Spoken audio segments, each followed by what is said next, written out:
நல்ல ஆரம்ப ஜெபத்தை எடுத்த சகோதரி தேவன் தாமே ஆசீர்வதிப்பாராக. பரலோக தேவனுடைய பெரிதான கிருபையினாலே ஒவ்வொரு ஓய்வு நாள் நிறைவு ஆராதனைகளிலும் வெளிப்படுத்தின விசேஷத்தின் புத்தகத்தினுடைய மகத்துவமான சத்தியங்களை நாம் படித்து கொண்டு வருகிறோம். பரலோகத்தின் ஆண்டவர் தொடர்ச்சியாக நம்மோடு பேசி கொண்டு வருகிற காரியங்களை நாம் அறிந்திருக்கிறோம். கடந்த வாரத்தில் முதல் முத்திரையினுடைய சம்பவத்தை நாம் படிக்கும்படியாய் ஆண்டவர் உதவி செய்தார். வெளிப்படுத்தின விசேஷம் 6வது அதிகாரம் முதல் வசனத்தையும் 2வது வசனத்தையும் கடந்த வாரத்தில் தியானித்தோம். முதல் முத்திரை உடைக்கப்பட்ட போது என்ன குதிரைங்க ஓடிச்சு?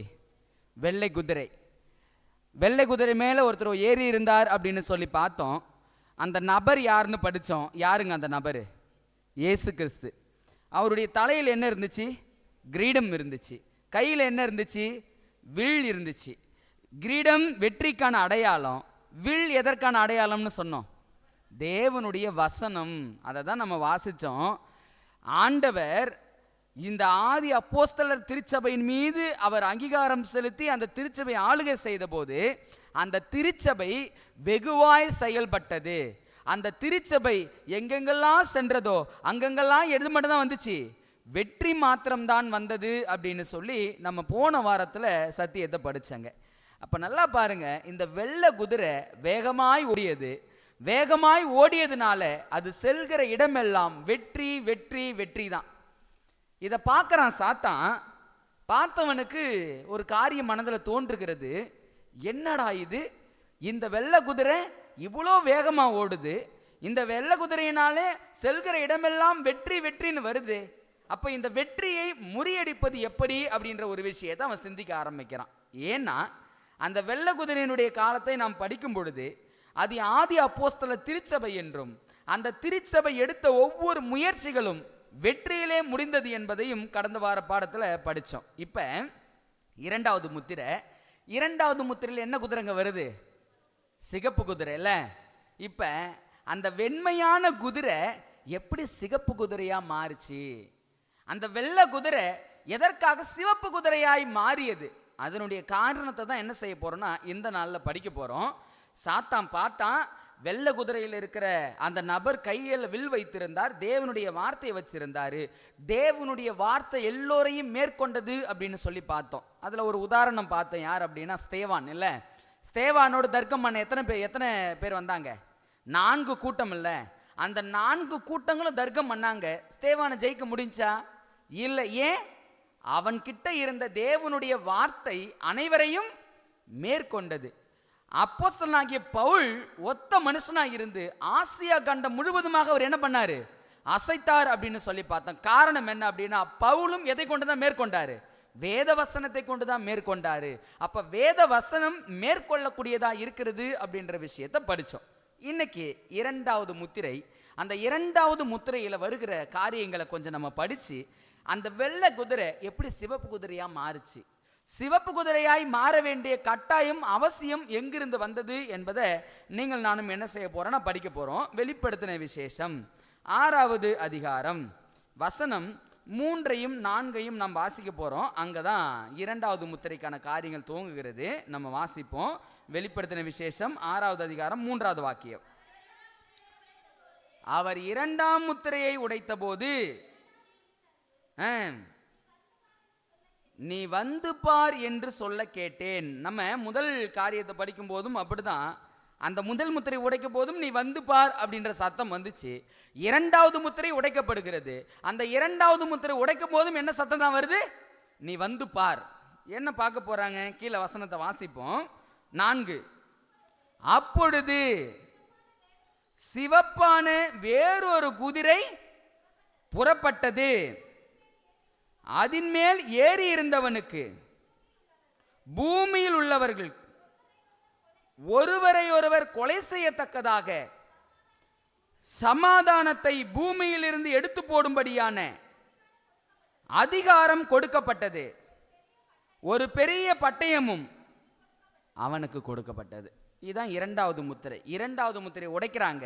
சிகப்பு குதிரை ஒன்று வருது. அந்த சிவப்பு குதிரை மேல் ஒருத்தர் ஏறி இருக்கிறாரு.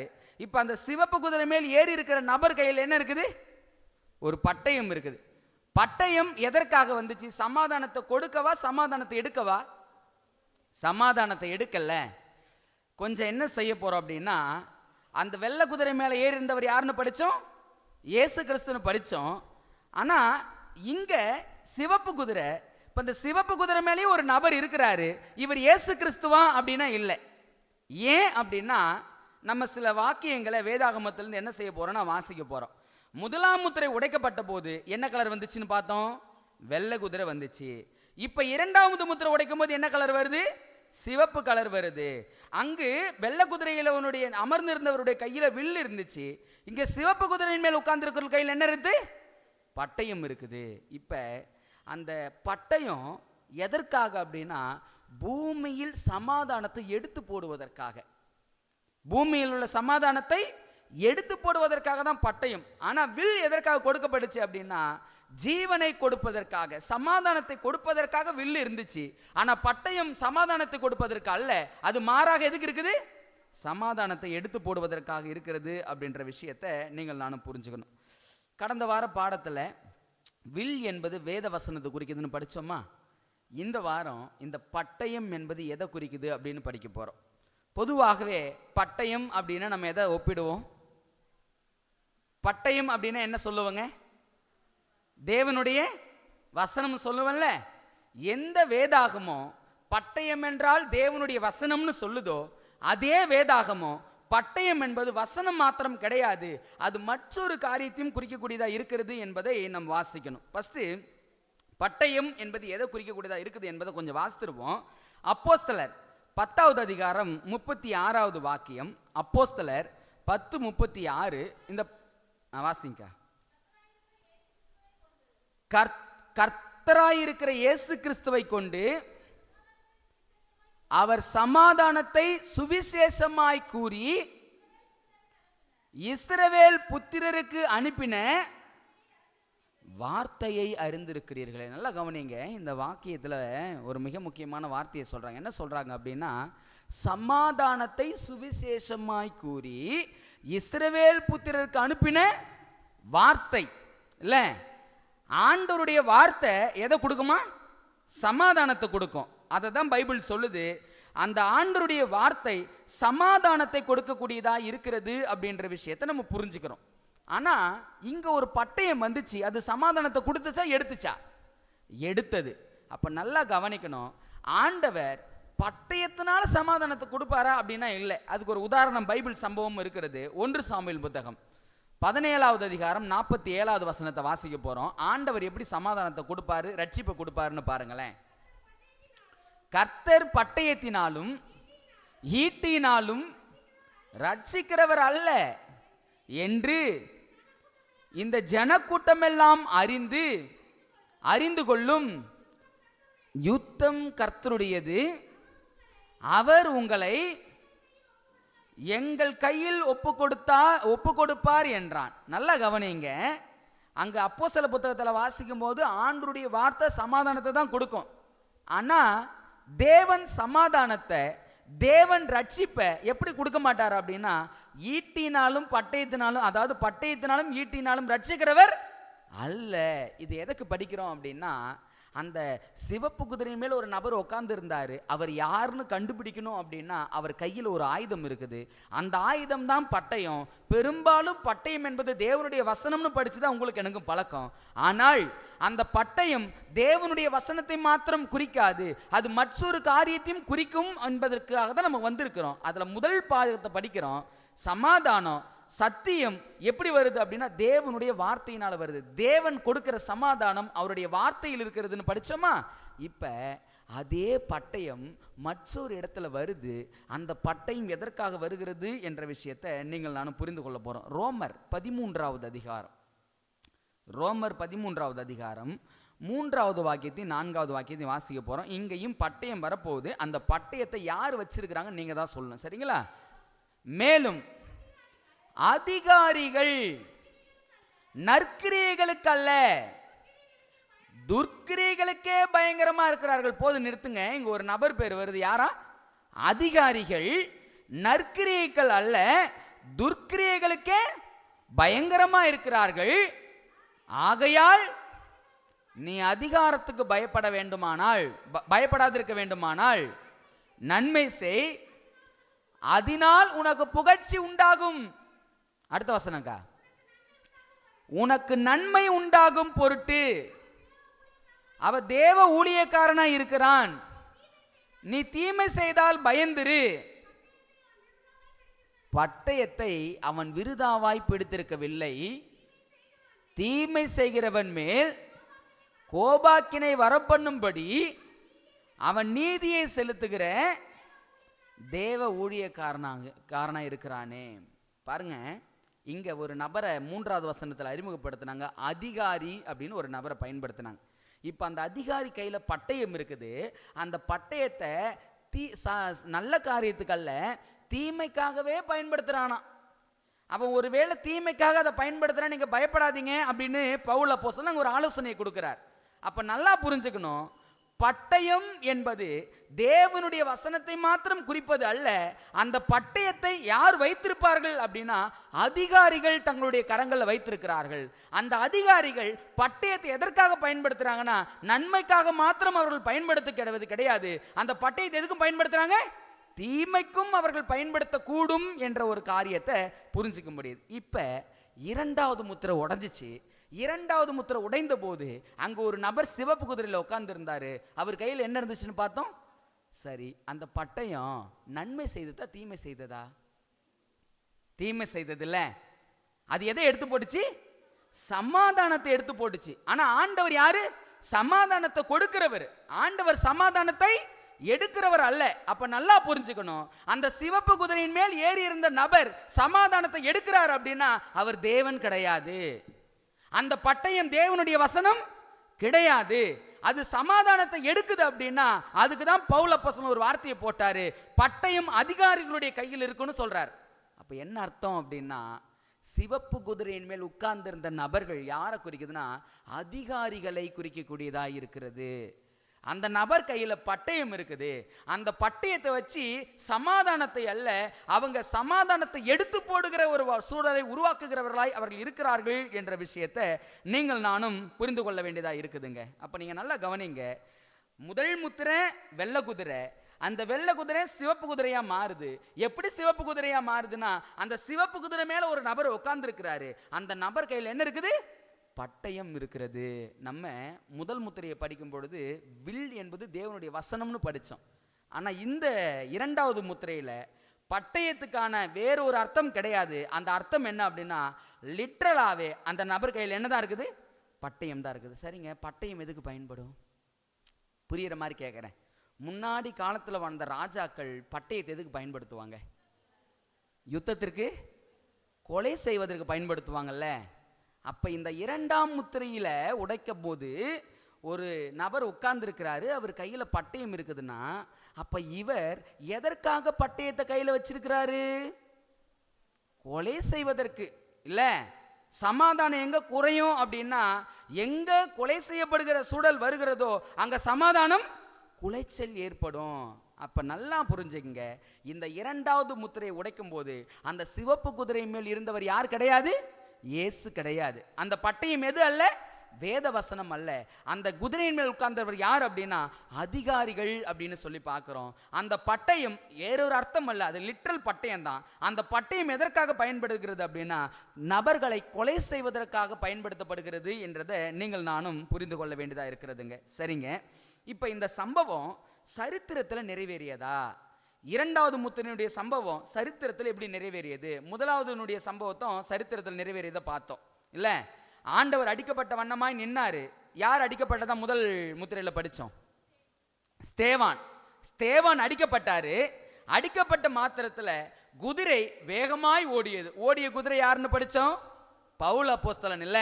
அப்ப அதே போல இந்த வசனங்களை நீங்கள் நானும் வாசிக்கும் போது இந்த சம்பவம், கொலை செய்கிற சம்பவம், பட்டயம் சரித்திரத்தில் எங்க வந்துச்சு, சமாதானம் இல்லாத சூழ்நிலை சரித்திரத்தில் எங்க வந்தது என்பதை நீங்கள் நானும் என்ன செய்ய போறோம்னா ஒரு கணம் வாசிச்சு அதனுடைய காரியங்களை புரிந்து கொள்ள போறோம்.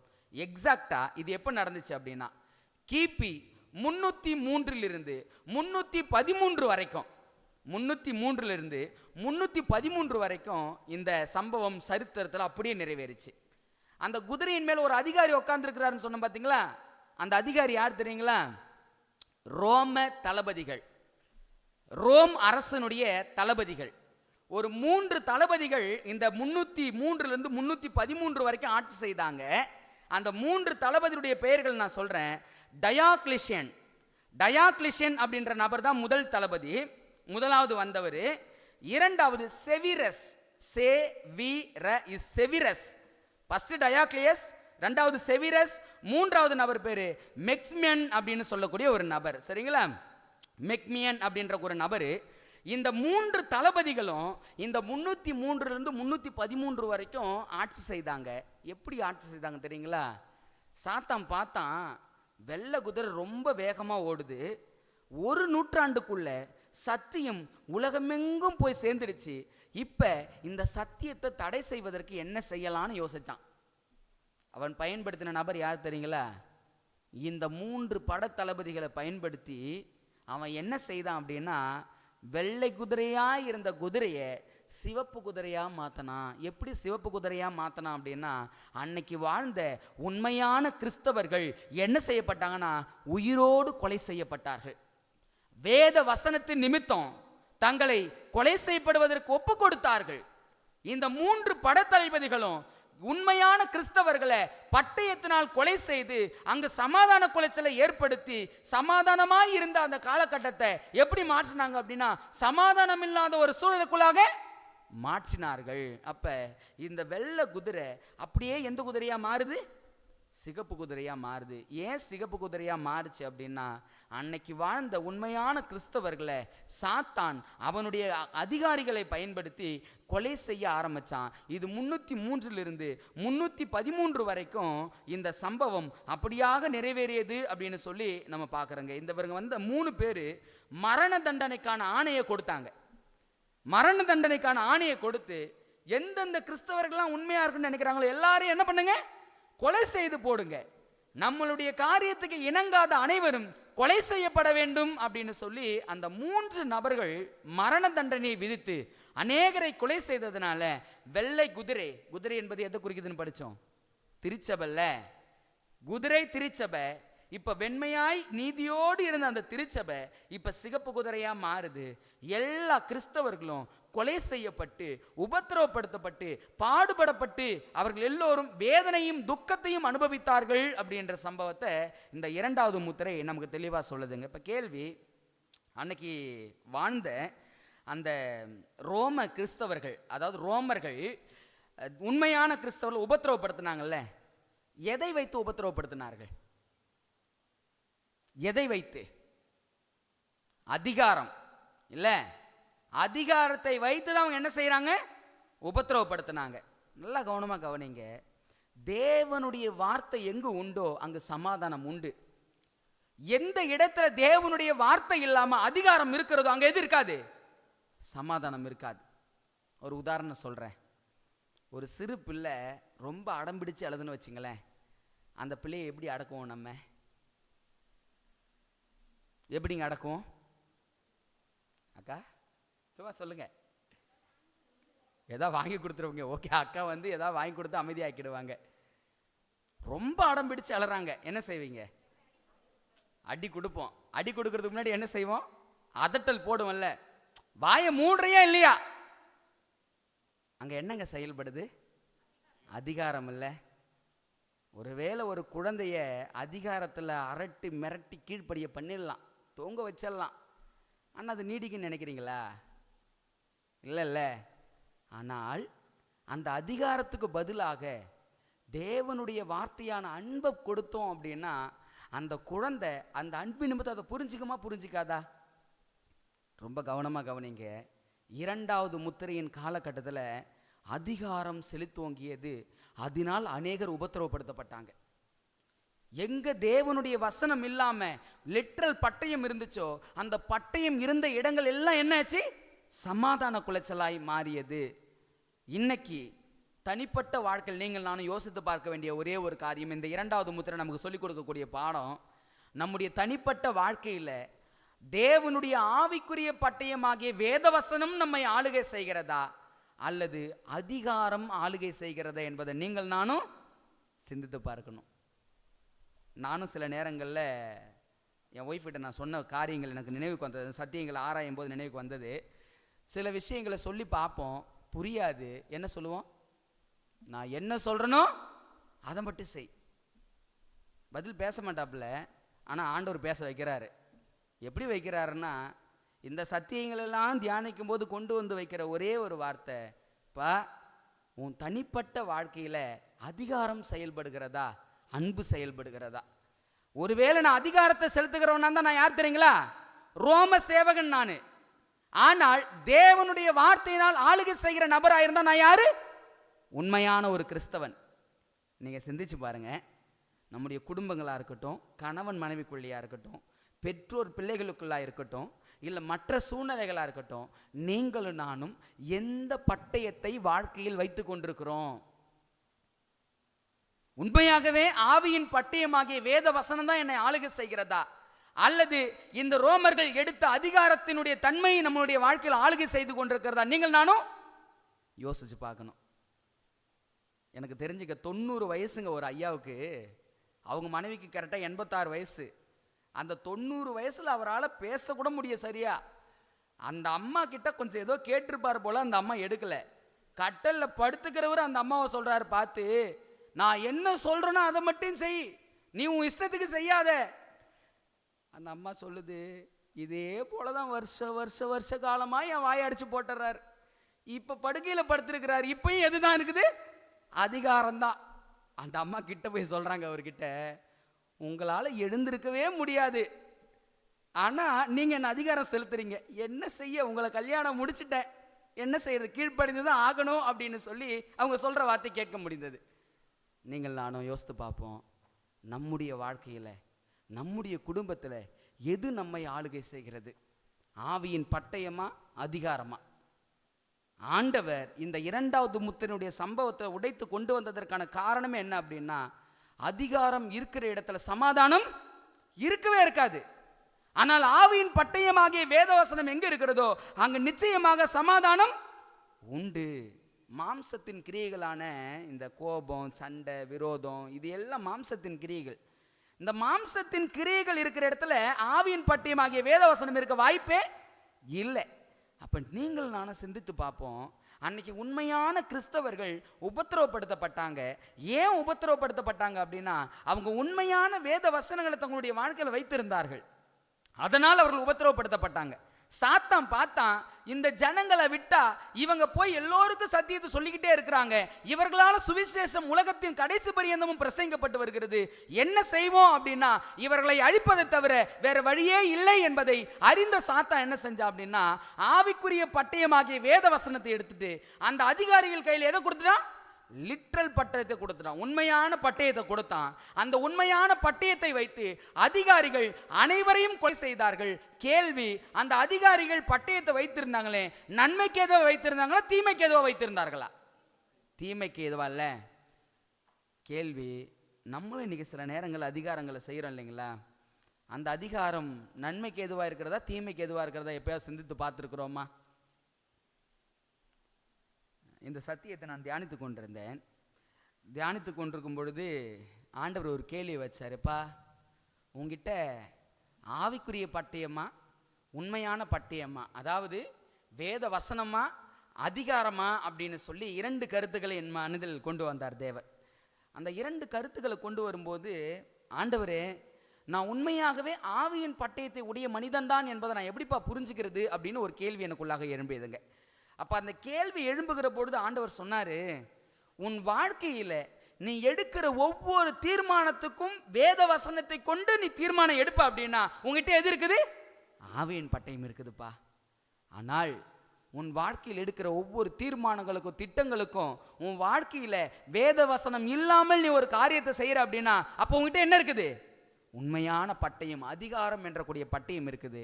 இந்த அதிகாரம் என்ற பட்டயம் மனைவியையும் கொலை செய்யும், கணவனையும் கொலை செய்யும், பிள்ளைகளையும் கொலை செய்யும், உறவுகளையும் கொலை செய்யும், எல்லோரையும் கொலை செய்வதற்கான அதிகாரம் தான் அந்த பட்டயம். இன்னைக்கு யோசித்து பாருங்க, நீங்களும் நானும் எந்த பட்டயத்தை வாழ்க்கையில் வைத்து கொண்டிருக்கிறோம்?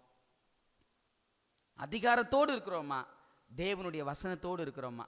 ஒவ்வொரு காரியத்தையும் வாழ்க்கையில் செயல்படுத்தும் போது இதுக்கு வசனம் என்ன சொல்லுது, நான் இந்த தீர்மானத்தை எடுக்க போறேன், இந்த தீர்மானம் தேவனுக்கு பிரியமானதா, வேத வசனம் இதுக்கு என்ன ஒப்புமை தருகிறது என்று சொல்லி ஒவ்வொரு ஸ்டெப்லையும் ஆண்டவருடைய வசனத்தை வைத்து நீங்கள் நானும் செய்வோம் அப்படின்னா அங்க நிச்சயமாய் சமாதானம் பிறக்கும்.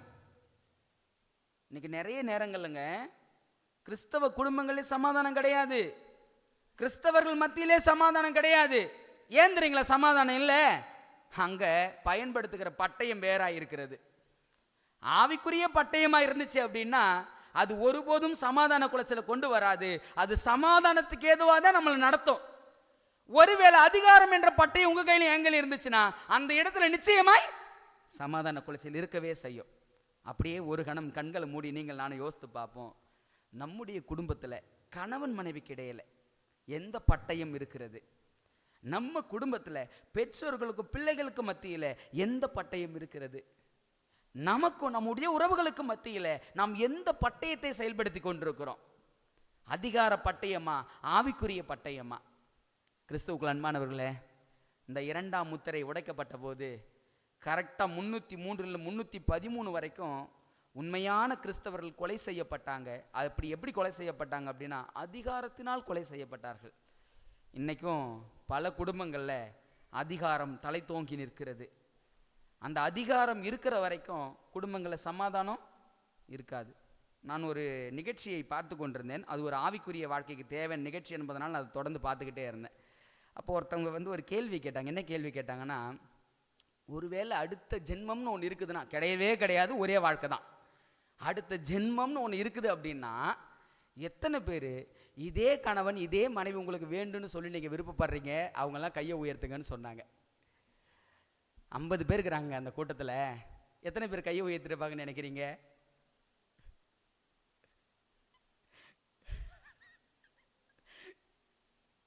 ஒரு அம்மா கையை தூக்கிட்டாங்களாம். அந்த நிகழ்ச்சி முடிஞ்ச உடனே வெளியே வந்து சொல்றாங்களா, நல்ல கேள்வியை கேட்டீங்க போங்க, மனுஷன் பக்கத்திலே இருக்கிறான், நான் மட்டும் கையை தூக்காம இருந்திருந்தேன் வீட்டில் நான் செத்தேன், அவ்வளோதான், முடிஞ்சிருங்க என் வேலை. சில நேரங்களில் உள்ளான வாழ்க்கையில் நீங்கள் நானும் அப்படிப்பட்ட ஒரு வாழ்க்கையை வாழ்வது உண்டு. ஒரே ஒரு விஷயத்தை சிந்திச்சு பாருங்க. நான் அப்படி தான் யோசிக்கிறது உண்டு. கணவன் மனைவியாக இணைக்கப்பட்டவர்கள் மத்தியில் அதிகாரம் ஒருபோதும் செயல்படுத்தக்கூடாதுங்க. நான் இந்த சத்தியத்தை புரிந்து கொண்ட போது விசுவாசித்த காரியம், எங்கு அதிகாரம் இருக்கிறதோ அங்கு ஒருபோதும் சமாதானம் இருக்காது. பிள்ளைகளுக்கும் பெற்றோர்களுக்கும் மத்தியில் அதிகாரம் இருக்கவே கூடாது. எதுதான்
எத்தனையோ குடும்பங்கள் வருத்தத்தையும் வேதனையும் சுமந்து கொண்டிருக்கிற சூழல்ல இருக்கதான் செய்யறாங்க. வெளி உலகத்துல யாரெல்லாம் ஆண்டருடைய வார்த்தையை மீறி தன்னுடைய வாழ்க்கையில செயல்பட்டார்களோ அவர்களெல்லாம் நிந்தையும் அவமானத்தையும் சுமக்கக்கூடிய ஒரு சூழ்நிலைக்குள்ளாக இருக்கதான் செய்யறாங்க. ஆனா பரலோகத்தின் ஆண்டவர் நம்ம மத்தியில் இன்னைக்கு பேசுகிற ஒரே ஒரு காரியம் என்ன அப்படின்னா, பா உன் வாழ்க்கையில எந்த பட்டயத்தைப்பா நீ எடுத்துக்கொண்டு போற? ஆவியின் பட்டயமா, அதிகார பட்டயமா? இந்த 2 பட்டயத்தில் உன் வாழ்க்கையில் நீ எதை செயல்படுத்த போகிறாய் என்பதை நீ சிந்தித்து பாரு அப்படின்னு சொல்லி ஆண்டவர் நமக்கு ஒரு அன்பான அழைப்பை கொடுக்கிறாரு. கிறிஸ்துவுக்குள் அன்பானவர்களே, வெள்ளை குதிரை சிவப்பு குதிரையாக மாறிச்சு. இந்த சிவப்பு குதிரை மூன்றாவது முத்திரையில் எப்படிப்பட்ட குதிரையாய் மாறப்போகிறது என்பதை அடுத்த வாரம் நாம் தொடர்ந்து படிப்போம். கர்த்தர் தாமே நம் அனைவரையும் ஆசீர்வதிப்பாராக. ஆமேன். இந்த நல்ல ஆராதனையை நாம் முடிக்கும் வண்ணமாக முடிவு பாடலுக்குள்ளாய் நாம் கடந்து செல்வோம்.